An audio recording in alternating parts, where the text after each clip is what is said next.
संपन्नता की ओर बढ़ते कदम, परमात्मा इशारे। ओम शांति।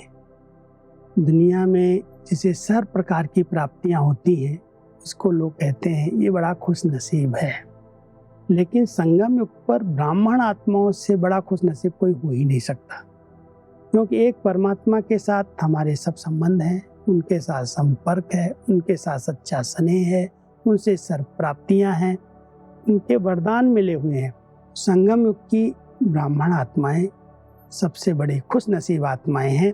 तो परमात्मा आज विशेष इशारा दे रहे हैं, हे खुश नसीब बच्चे, खुश नसीब उसे कहा जाता है जिसके जीवन में मुख्य प्राप्ति श्रेष्ठ संबंध, श्रेष्ठ संपर्क, सच्चा स्नेह, सर्व प्रकार की संपत्ति और सफलता, ये पांचों प्राप्तियां आप बच्चों को हैं।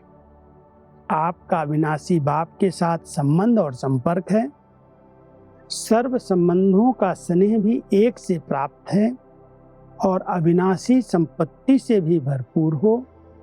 सफलता आपका जन्म सिद्ध अधिकार है। तो इसी खुश नसीबी के नशे में रहो। हर एक को रोज सवेरे सवेरे अपनी खुश नसीबी पर ध्यान देना चाहिए। क्या संगम पर हमें प्राप्तियां हुई हैं, कितनी प्राप्तियां हुई हैं।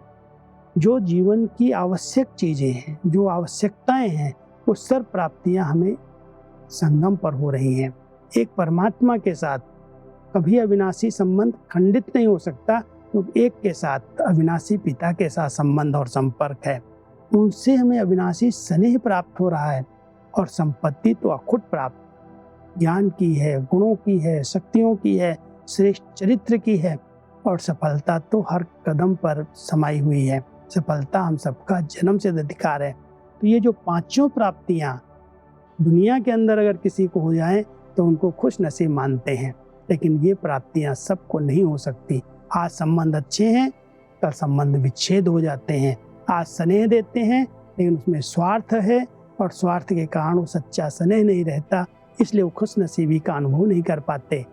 आज सफलता मिलती है, कल नुकसान हो जाता है, उससे भी हमारी खुशी गायब हो जाती।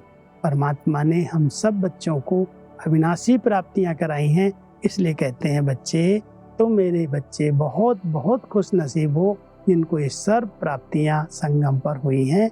इसी खुश नसीबी के नशे में रहो और खुशी में सदा डांस करते रहो। ओम शांति।